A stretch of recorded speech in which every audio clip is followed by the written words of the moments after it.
tido uma série de sermões em Efésios, mas hoje nós estaremos falando nesse texto do Evangelho de Marcos, capítulo 6.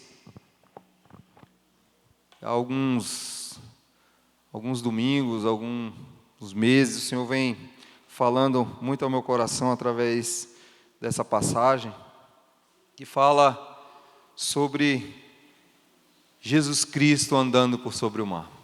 Vamos ler capítulo 6, versos 45 a 56. Peço que os irmãos estejam então acompanhando essa leitura em silêncio. Jesus anda por sobre o mar.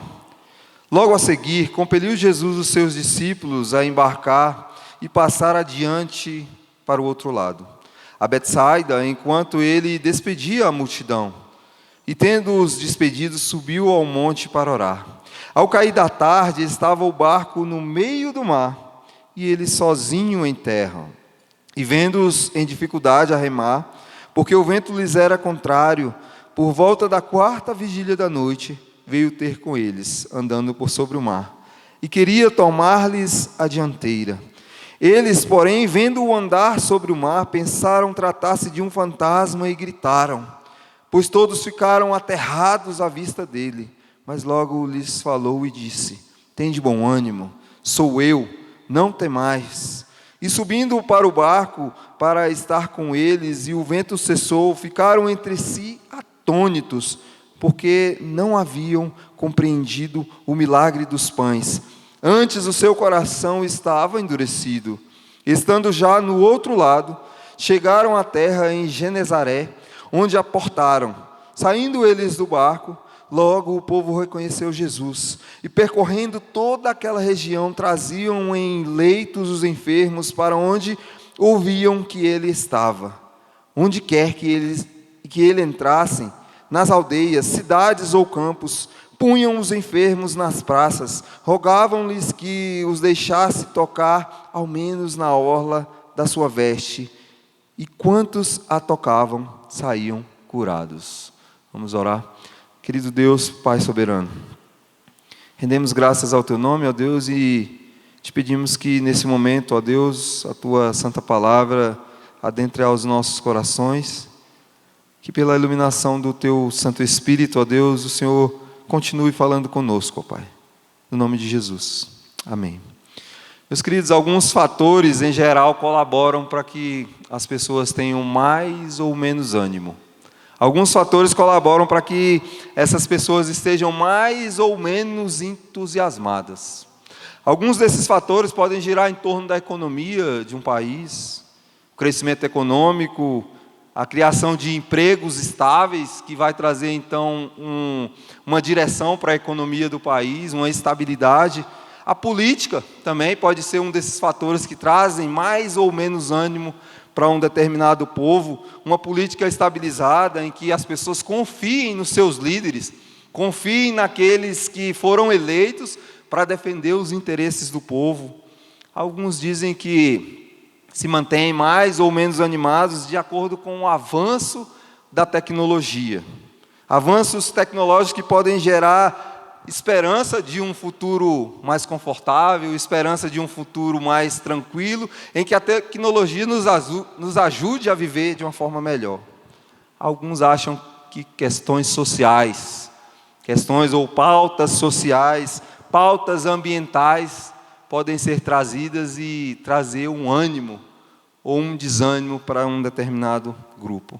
Essa passagem que nós acabamos de ler aqui, nós podemos encontrá-la também nos evangelhos sinóticos, também em Mateus e Lucas. A gente vai ver que lá em Mateus, o autor desse livro, ou desse evangelho, vai mostrar Jesus andando por sobre o mar, curando enfermos naquela região, e ele destaca ali a fé de Pedro ao andar por sobre as águas. Lá em Lucas ele é mais, digamos assim, um evangelho mais voltado para a parte evangelística, e ele aborda Jesus andando sobre o mar, pregando o evangelho, relata também a multiplicação dos pães, né, e ele relata ali vários milagres que Jesus faz naquela região. A narrativa de Lucas talvez seja mais focada nos milagres ali, por exemplo, da alimentação daquela multidão dos pães, né, com os pães e os peixes. Se nós olharmos aqui para o contexto anterior do texto que nós acabamos de ler, no Evangelho de Marcos, ele vai falar aqui também sobre a primeira multiplicação de pães e peixes.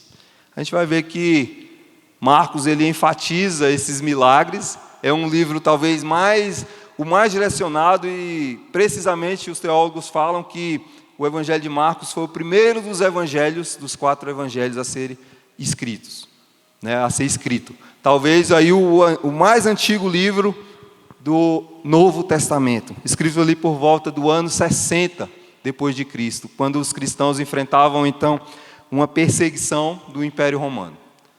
E a gente vai ver que o livro de Marcos ele enfatiza o cenário em que Jesus, o Messias, o prometido de Deus, vem e com a sua poderosa mão, Senhor soberano que é, ele cura enfermos, ele faz milagres, ele apresenta então, ou se apresenta então, trazendo a mensagem central aqui do Evangelho de Marcos, é que independentemente das tribulações pelas quais nós estamos passando, nós devemos descansar na autoridade, confiados na misericórdia de Cristo, que é o nosso refúgio, que é a nossa esperança. Ao meditarmos nesse texto, então, meus irmãos, nós somos convidados a refletir sobre a nossa jornada na fé. Como tem sido a tua jornada na fé? Você tem tido esperança naquele que pode, de fato, estar cuidando de você em dias difíceis? Pensando nisso, irmãos, eu gostaria que nós estivéssemos pensando no seguinte tema: quando as tempestades levam embora o nosso ânimo. Nós começamos aqui falando, né, sobre algumas dificuldades que temos enfrentado, vendo que alguns irmãos têm tido dificuldade de comparecer à igreja, tendo dificuldade de vir, de ser assíduos, né, de estar aqui de manhã, de noite, de serem frequentes. Como é que tem sido diante das tempestades? As tempestades que são inevitáveis, irmãos. Elas virão. Enquanto nós estivermos aqui, as tempestades virão, com mais ou menos intensidade, com mais brandura ou com mais terror. O Mar da Galileia, na verdade, é um lago com uma extensão, uma largura de um comprimento de 21 quilômetros, uma largura de 14 quilômetros. É conhecido também como Mar de Tiberíades, ou Lago de Genezaré. Apesar desse nome, o mar é um grande lago e ele de água doce, repleto de peixes. Então aqui a gente pode entender que vários dos discípulos de Jesus, eles tinham conhecimento daquele lago. Ao redor do lago, do Mar da Galileia, a gente vai ver que ele é cercado por montes de todos os lados, inclusive o Monte Hermon. E as águas do degelo do Monte Hermon, elas desaguam no Mar da Galileia, que é abaixo, 200 metros abaixo do nível do mar. Então, a superfície do lago gira em torno de 30 graus. Desce aquela água gelada do Monte Hermon, e em contato com aquela água quente que já está no lago, gera um choque térmico. Então, não é incomum ter tempestades ali naquele lago, assim do nada. Está tudo calmo, de repente as águas do Monte Hermon descem, geladas, entram em contato com as águas do Mar da Galileia e geram um choque térmico, e ali algumas tempestades acontecem. Tempestades como as tempestades das nossas vidas, irmãos. Tempestades que chegam de surpresa.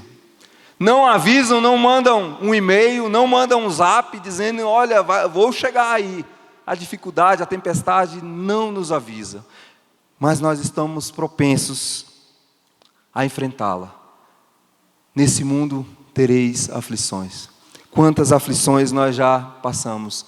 É provável que estejamos passando por aflições nesse momento em nossas vidas. Como já falei, talvez de menor ou maior intensidade. Talvez hoje você esteja passando por algo que você jamais imaginou passar. As tempestades que chegam sem um aviso prévio. Muitas vezes nós somos surpreendidos. E muitas vezes, irmãos, isso nos tira do eixo, né? É um problema conjugal, é um problema de saúde, é uma enfermidade que chega do nada. Fortes ventos ao qual nós somos submetidos. É o desemprego que chega de repente. É um problema no seu carro que chega de repente. É uma enfermidade de um filho que chega de repente. Muitas e muitas vezes, irmãos, nós estamos expostos aos ventos e tempestades. E o que vai dizer, de fato, como temos caminhado com Cristo é como encararemos essas tempestades. Como você tem encarado as tempestades às quais você está submetido. Os discípulos, até aquele momento, eles tinham testemunhado, irmãos, coisas maravilhosas. Se nós olharmos aí no texto anterior, nós vamos ver que os versículos haviam acabado de testemunhar a multiplicação de pães e peixes que alimentou 5.000 homens, fora crianças e mulheres. E a palavra diz que ao final, ao alimentar todo aquele povo, eles recolheram vários cestos cheios de pão e peixe. Aqueles homens tinham acabado de presenciar um grande milagre. Inclusive no texto que nós acabamos de ler, fala que eles não haviam compreendido o milagre dos peixes. Quantas e quantas vezes, irmãos, nós somos acometidos pelas tempestades da vida e não sabemos ou não nos lembramos, não nos rememoramos aquilo que Deus já fez em nossas vidas. Quantas e quantas vezes nós já fomos acometidos por dificuldades que nós pensamos assim: dessa eu não saio, dessa eu não escapo. E nós escapamos. A poderosa mão de Deus vem assim e faz algo sobrenatural. Aqueles homens tinham acabado de ver Jesus multiplicando pães e peixes e alimentado, cerca de 10, 12 mil pessoas. Ainda sobrou pão, ainda sobrou peixe. As tempestades da vida, como já falei, irmãos, chegam de forma inesperadas, imprevisíveis. É um acidente, é um desemprego, é uma enfermidade, é um problema no casamento, é um problema com um filho. Chegam de repente. Como é que nós encararemos essas dificuldades? É que está o X da questão. Horatio Spafford, nascido em 1828, foi um presbiteriano convertido a Cristo ali no século XIX, né? Através do grande evangelista Moody. Não sei se você já ouviu falar sobre Moody, um grande evangelista, um grande homem usado por Deus. Horatio era um advogado próspero na cidade de Chicago e era alguém que tinha um sucesso financeiro um tanto quanto louvável. Depois de algum tempo, houve um grande incêndio na cidade de Chicago, talvez um dos maiores já relatados ali nos Estados Unidos. Aquele homem perde praticamente tudo o que ele tinha. Não bastasse essa tremenda dificuldade, né? É importante ressaltar que esse homem também tinha um gosto apurado pela música, era um músico proeminente, né? E um grande devoto das Escrituras. Não bastasse a terrível dificuldade em ele ter perdido praticamente todos os seus bens, ou quase tudo o que tinha nesse grande incêndio, ele e sua esposa continuam sendo propagadores da palavra, continuam evangelizando, pregando a palavra de Deus. Ele tinha pesados investimentos ali, acabaram de perder quase tudo. Não bastasse isso, seu filho adoece e venha a falecer. Aquele homem continua firme nos caminhos do Senhor. Ele continua levando o evangelho do Senhor àqueles que haviam sido grandemente, talvez mais que ele, devastado ali com aquele grande incêndio. E ele se recupera ali financeiramente, ele se recupera ali moralmente, ele se recupera ali daquela perda do filho, né, aparentemente. E ele resolve então fazer uma viagem com sua esposa e suas 4 filhas que haviam permanecido. Por causa de alguns compromissos, Aquele homem então manda que sua filha e suas esposas vão à frente. Eles resolveram então fazer uma viagem de navio justamente para encontrar com Moody, né? E 12 minutos depois daquele navio desancorar ali e seguir viagem, ele afunda. Uma semana depois, ele recebe um telegrama da sua esposa, dizendo ao seu marido: salva, porém só. Suas 4 filhas tinham morrido naquele naufrágio. Aquele homem havia perdido tudo. Aquele homem havia perdido seu filho anteriormente, agora havia perdido as outras 4 filhas. Ele então toma, imediatamente após receber o telegrama da esposa, ele toma um navio, ele foi ao encontro da sua esposa, e ao passar pelo local daquele acidente, esse homem compõe um dos mais belos hinos que nós podemos ver. Se paz a mais doce me deres gozar, sou feliz com Jesus. Meus irmãos, vocês já pararam para pensar? Esse homem havia perdido 5 filhos. Esse homem havia perdido grande parte dos seus bens. E esse homem se mantinha fiel. Como pode? Eu creio que nenhum de nós aqui, irmãos, teríamos a capacidade de compor algo tão profundo. Sou feliz com meu Cristo. Esse homem havia acabado de perder as suas 4 filhas. Se paz a mais doce me deres gozar. Meus queridos, reconhecer que nas dificuldades, nós precisamos reconhecer que nas dificuldades, elas aparecem, são oportunidades para nós confiarmos mais em Jesus. São oportunidades que o Senhor nos dá para confiarmos mais, e muitas vezes, irmãos, nós fazemos o contrário. Diante das adversidades, das dificuldades, nós corremos de Jesus, corremos para longe. Uma das grandes dificuldades que nós temos nos nossos dias, irmãos, é pessoas que quando começam a ter dificuldades, seja elas quaisquer que sejam, a primeira coisa que elas fazem, sabe o que é sumir da igreja. É sumir da comunhão, é se afastar de Cristo. Eu não consigo mais orar, eu não consigo mais ler a Bíblia, eu não consigo mais ter comunhão com Deus, eu não consigo mais ter comunhão com os meus irmãos. A primeira coisa que essas pessoas fazem é isso. Spafford teve grandes perdas de forma catastrófica. Coisas que aconteceram de forma natural, ou coisas que aconteceram de forma inesperada. Teve um pedaço de si arrancado do peito, mas mesmo assim esse homem não deixou de alegrar-se em Jesus. Quantas e quantas dificuldades nós temos, irmãos. Lá no seminário nós temos um professor e certa feita ele fez uma brincadeira, já falei aqui com os irmãos. Ele falou assim: você ama Jesus? E todo mundo ama. Sim, você ama Jesus mesmo, ama. Aí ele brincou com a gente: você ama nada, rapaz. Se chover, você nem vai para a igreja, por causa de uma chuva. Se adoecer, se tiver uma gripezinha, não vai. Meus queridos, nós temos grande dificuldade de sermos, ou de encararmos as tempestades que nos submergem, as tempestades que nos alcançam. Então, em primeiro lugar, as tempestades, elas testam a nossa confiança. Elas testam a nossa confiança. Em segundo lugar, a presença de Jesus no meio da tempestade. Nós precisamos ver Jesus no meio da tempestade. Como eu falei hoje pela manhã, essa semana aconselhando uma pessoa, ela falou assim: olha, eu tenho passado por essa dificuldade terrível na minha vida, mas eu consigo ver a mão de Deus nesse momento. Eu consigo ver a mão de Deus nesse momento, eu consigo ver Jesus do meu lado. Você tem enxergado Jesus no meio da tempestade? Ao ver que os discípulos, eles estavam enfrentando aquela dificuldade para remar contrário ao vento, Jesus vai ao encontro daqueles discípulos. Os discípulos haviam passado o dia todo ouvindo Jesus, irmãos. Eles haviam passado dias e dias vendo os milagres de Jesus. E aqueles homens, ao verem Jesus andando por sobre o mar, eles falam: olha, é um fantasma. E gritam, né? Eu imagino a cena, como é que deve ter sido o pavor daqueles homens, ver alguém andando por sobre as águas. Eles haviam visto coisa maior.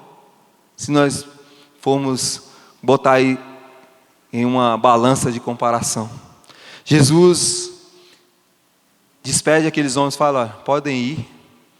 E eu imagino a seguinte cena, né? Jesus, ele despede os seus discípulos para que eles vão ali atravessar para o outro lado, fica despedindo a multidão, como o texto diz. Então Jesus fica ali, conversando ali com aqueles que haviam o ouvido e visto aqueles milagres. Depois Jesus então sobe para orar.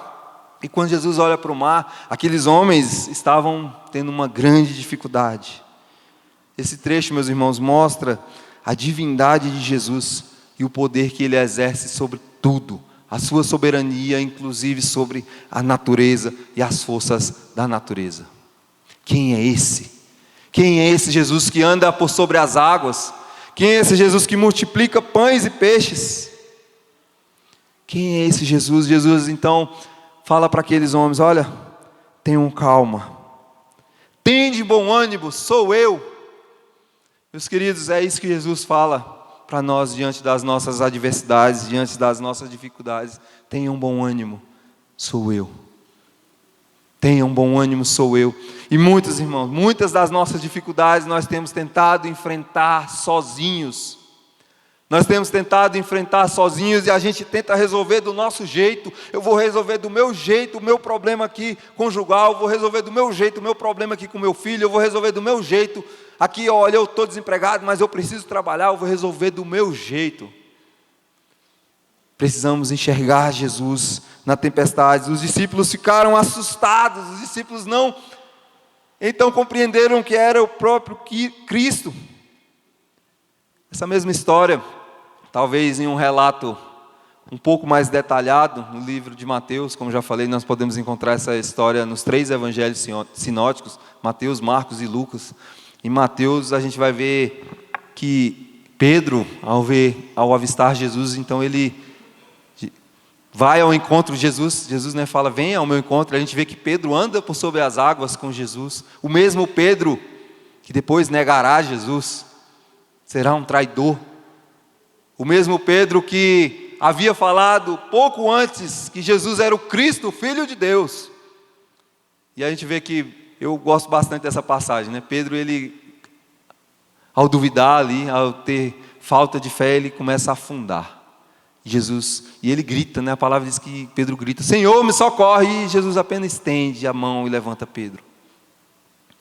Meus queridos, Jesus nunca está tão distante de nós, ao ponto de apenas estender a sua mão e nos reerguer. Nos reerguer, nos tirar da lama do pecado, nos tirar da lama do desânimo, da preguiça, da falta de comprometimento, em conhecer e prosseguir, em conhecer mais a Cristo. Aprender a buscar mais a presença de Deus, é isso que nós precisamos aprendermos. Diante das dificuldades, das adversidades, nós temos uma dificuldade de enxergar Jesus. Nós temos uma miopia espiritual. Você enxerga tudo, você enxerga o seu problema, você enxerga a dificuldade, você enxerga as pessoas te humilhando, você enxerga toda e qualquer dificuldade, mas você não enxerga Jesus diante da tempestade. Meus queridos, nós precisamos, dia após dia, enxergar Jesus em toda e qualquer situação. Em terceiro lugar, a confiança, ela supera o medo. A confiança deve superar o medo. Jesus tranquiliza os seus discípulos: sou eu, tem de bom ânimo, fiquem calmos, para de dar piti, sou eu. Meus queridos, muitas e muitas vezes, né, como diz o nordestino, nós somos merecidos demais. Nós não podemos ser ofendidos. Olha, Senhor, eu sou teu servo. Olha, Senhor, eu tenho te servido com afinco. Eu até vou para a igreja. Olha, Senhor, eu me esforço para ir de manhã, acordar cedo, né? Cedo demais, para ir para a escola dominical às 9. Olha, Senhor, eu vou no domingo à noite. Eu até levanto a mão na hora do louvor, Senhor. Eu oro até pela igreja, Senhor. De vez em quando eu oro pelo miserável do pastor. Olha, Senhor, o Senhor precisa olhar para mim, Senhor. Muitas e muitas vezes, irmãos, nós estamos assim. Os discípulos ainda não haviam compreendido quem era Jesus. O Jesus que acalma a tempestade, Jesus que cura mortos, Jesus que levanta da sepultura o Jesus que é Deus e habitou no meio de pecadores. A explicação aqui, irmãos, é que aqueles homens, mesmo tendo testemunhado e visto tantas coisas, eles ainda não estavam preparados. O que Jesus já fez na tua vida? Da onde Jesus te tirou? Todos nós temos a nossa história. Todos nós temos, digamos assim, a nossa vida pregressa. Da onde Jesus te tirou, meu irmão, minha irmã? Eu penso que isso, irmãos, não com saudosismo de uma época remota, né, com saudade do Egito, mas com entendimento daquilo que Jesus fez, da obra que Ele fez na tua vida. Nós precisamos olhar para trás o tempo todo e falar: olha, da onde Jesus me tirou, de um lamaçal do pecado, de uma vida de vícios, de uma vida terrível. Eu estava caminhando mesmo a passos largos para o inferno, eu caminhava e estava pertinho de cair lá no colo do capeta. Jesus foi lá e me resgatou. Jesus foi lá e me tirou. Esses homens tinham acabado de ver grandes coisas. Na teologia reformada, acredita-se que Jesus ele possui então duas naturezas. Ele é 100% homem, 100% Deus. Há alguns por aí que dizem que Jesus era uma espécie de Deus, ou um homem muito santo que atingiu o clímax da santidade e se tornou alguém especial para Deus. Não, Jesus é o próprio Deus. Jesus é alguém que estava lá na criação do mundo, quando o Senhor falou: façamos o homem à nossa imagem. Jesus estava desde o princípio. Se olharmos para Gênesis, Jesus ele é o centro da história da Bíblia. É o centro da história da Bíblia.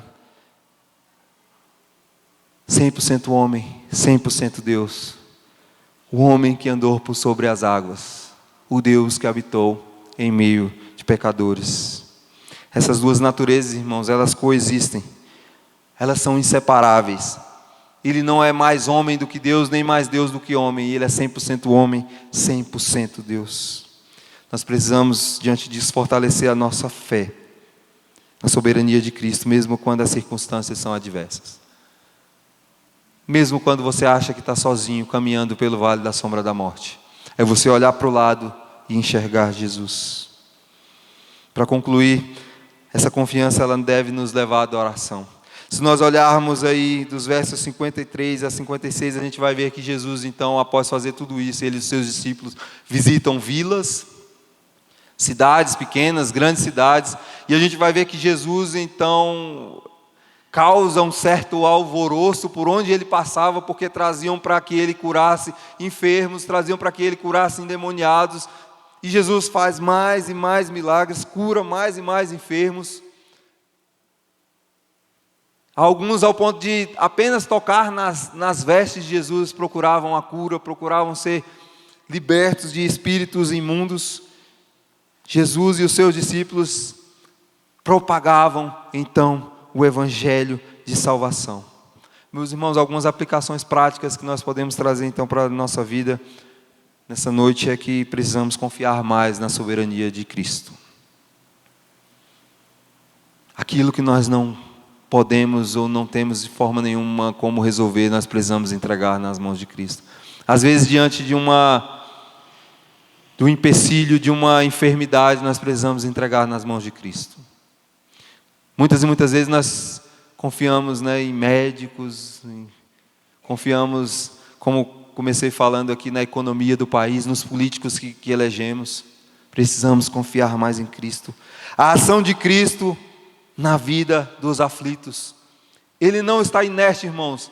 Ele participou do conselho divino, chamado conselho divino, Pai, Filho e Espírito Santo, desde a criação do mundo, e ele não está inerte. Ele é um Deus transcendente, ou seja, criou tudo, mas ele é um Deus imanente, que se relaciona com a sua criação.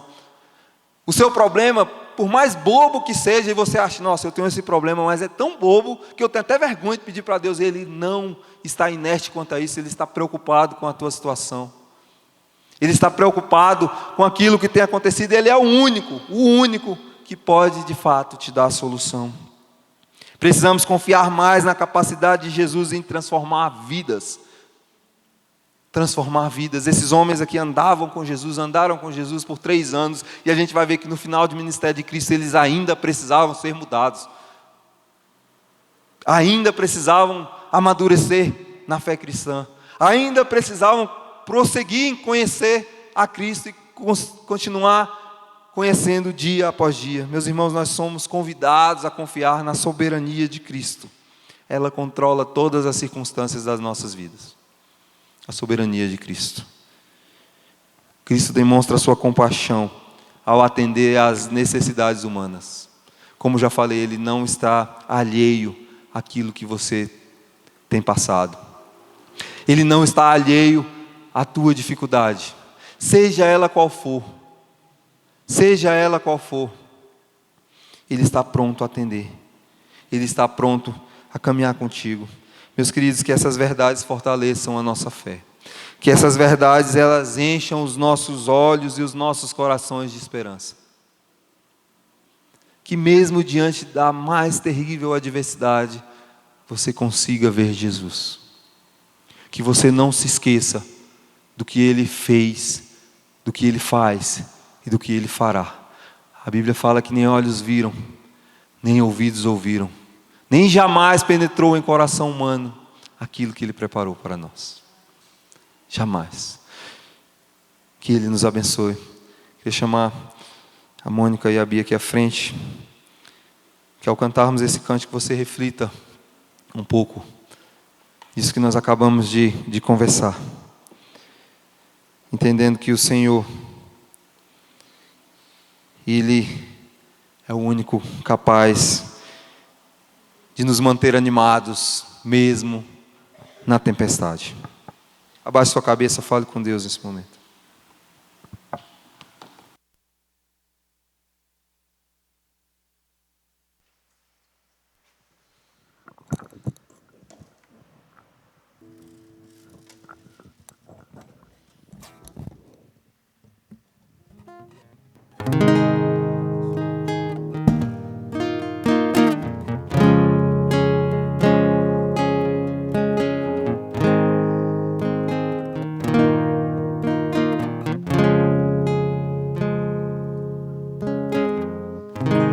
Te louvarei,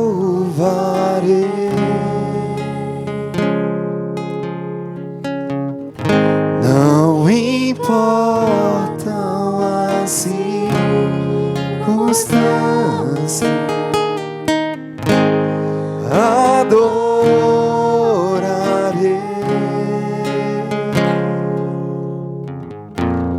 somente a Ti, Jesus.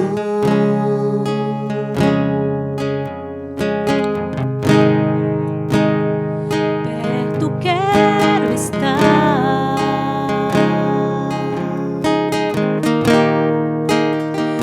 junto aos Teus pés,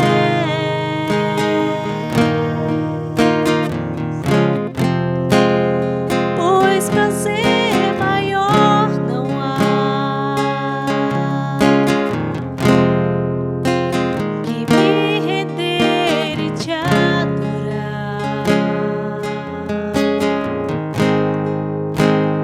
Tudo que há em mim, Vamos ficar de pé, irmãos.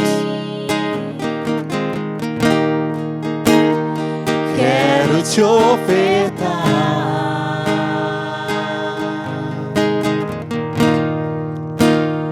Mas ainda é pouco, eu sei. Se comparado ao que ganhei, não sou apenas servo, Teu amigo me tornei. Te louvarei, não importam as circunstâncias, adorarei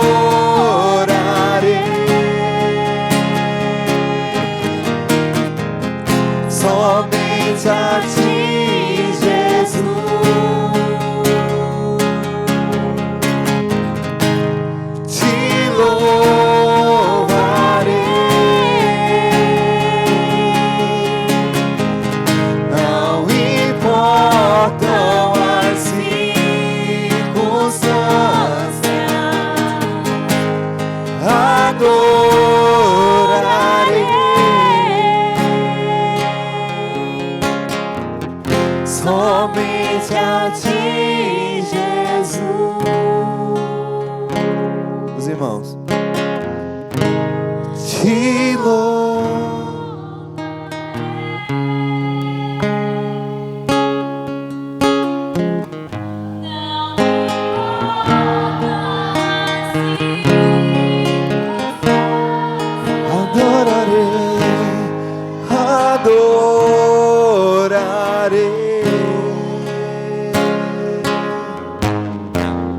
Somente a ti, Jesus.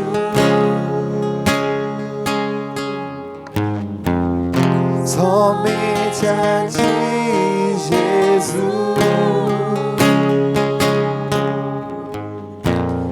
Somente a ti, Jesus.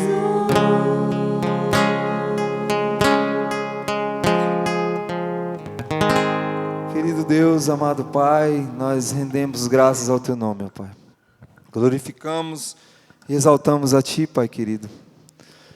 Que isso possa ser uma realidade em nossas vidas, Pai.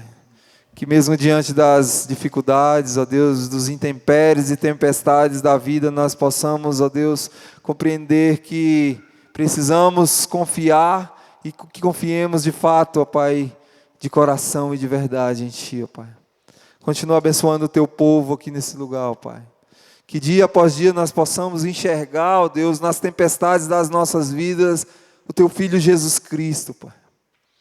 Que possamos vê-lo, ó Deus, e não possamos, ó Pai, ficar atônitos, ó Deus, não possamos ficar surpreendidos, porque de fato Ele está conosco em todos os momentos, Pai. Continua abençoando o Teu povo nesse lugar, ó Deus. Eu não sei ao certo, ó Pai, por quais tempestades meus irmãos aqui têm passado, ó Pai. Mas o Senhor sabe. O Senhor é com cada um aqui nessa noite, ó Pai. Nós confiamos nisso, ó Deus, porque a Tua palavra nos orienta, ó Deus. A Tua palavra nos diz, ó Deus, que o Senhor não está inerte, que o Senhor não está alheio, ó Deus, às dificuldades dos Teus filhos. O Senhor luta e intercede por eles com gemidos inexprimíveis, Pai. E por isso nós rendemos graças ao Teu nome. Por isso nós Te glorificamos e exaltamos, Pai. Confiados que o Senhor tem cuidado de nós, mesmo diante, ó Deus, das piores dificuldades que já enfrentamos e mesmo diante das piores que iremos enfrentar. O Senhor jamais nos abandonará. Como é reconfortante e confortante saber isso, ó Pai. Sabermos que mesmo diante dos ventos que tentam nos derrubar, nos levam de um lado para o outro, o Senhor é capaz, ó Deus, de chegar até nós e pedir e ordenar que tenhamos bom ânimo, que tenhamos ânimo e que nós Te busquemos cada dia mais empolgados. Continua abençoando o Teu povo. Dá-nos, ó Pai, uma boa semana na Tua presença, Pai. Nos protege, ó Deus, de todo, ó Deus, do homem mau, nos protege, ó Deus, do dia mau. Nós Te pedimos, ó Pai, que nessa semana o Senhor vá de encontro a cada um dos Teus filhos que aqui se encontram, ó Pai, daqueles que não se encontram aqui pelos mais variados motivos, ó Deus, e nós Te pedimos que o Senhor vá de encontro, ó Deus, com cada um, com a Julimária ali naquele leito de hospital, ó Deus, com a dona Carminha também ali naquele leito de hospital, com o presbítero Newton, ó Deus, amanhã, passando por esse procedimento cirúrgico, ó Deus, ó Pai, todos aqueles que têm enfrentado dificuldade, desânimo, ó Deus. Aqueles que não se encontram aqui nessa noite, por esse motivo, ó Pai, que o Senhor vá de encontro, ó Pai, quebranta os corações, ó Deus. Que o Senhor faça reviver aquilo que já morreu, ó Pai. Que o Senhor restabeleça, ó Deus, casamentos. Que o Senhor restabeleça, ó Deus, aquilo que se perdeu, ó Pai. Que o Senhor restitua. Derrama do Teu poder, ó Pai. Abençoa o Teu povo. Esteja conosco. Nós oramos confiados no Teu amor, na Tua providência e no Teu cuidado, mesmo em dias difíceis, no santo e poderoso nome de Jesus. Amém. Os irmãos podem se assentar, fale com o Senhor. Eu e o presbítero Nilton estaremos ali à porta cumprimentando os irmãos. Deus abençoe.